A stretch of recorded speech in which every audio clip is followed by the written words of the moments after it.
Hello, this is Courtney Karaman.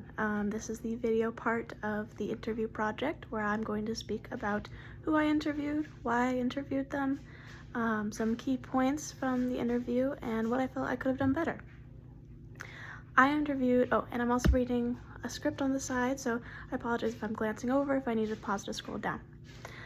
I interviewed my partner, Aiden Barnes. He is a 21-year-old that completed a high school education but never went on to get a college degree.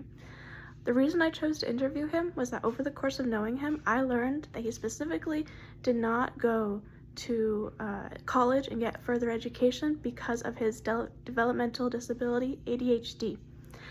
I felt that by interviewing him, I could get a better understanding of what led up to this point in his life where he felt that he could no longer pursue an education because of his disability.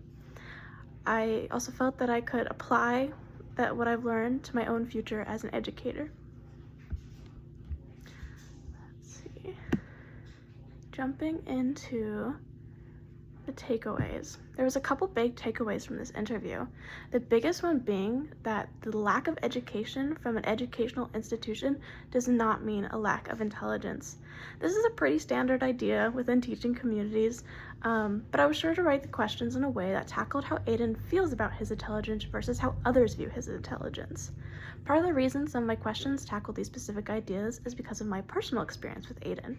I know he's intelligent, and that's partially due to my bias as being his partner, but I was curious if he knows that he's intelligent, or if others know that he is intelligent or perceived as intelligent. The interview revealed to me that Aiden does a lot of learning. He is constantly searching for new things to understand and to add to his knowledge.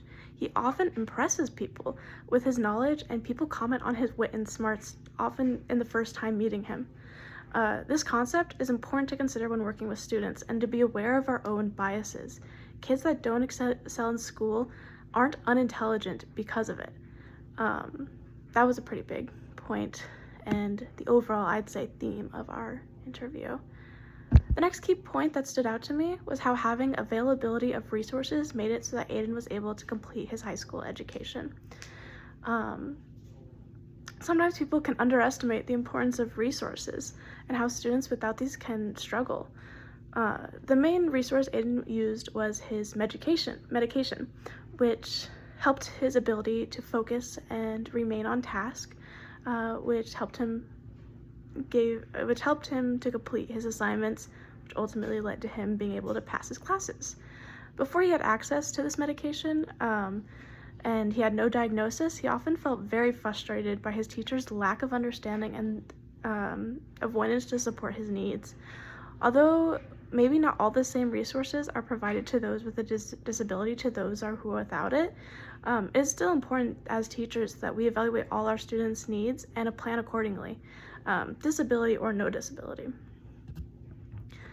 Finally, we spoke about some misconceptions, the main one being that ADHD manifests in several ways. When Aiden tells people that he has ADHD, there's often an expectation that he's always very hyperactive, when that's often not the case.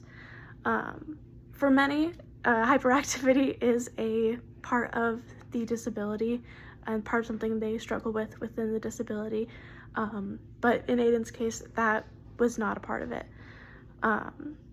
This misunderstanding was even held by teachers, which made learning in a classroom difficult for Aiden to manage because of the expectations that were placed on him on how he was supposed to act or present. Looking back at this interview, I do wish I had prepared some more specific questions regarding what kind of supports he would have liked to see on his education journey.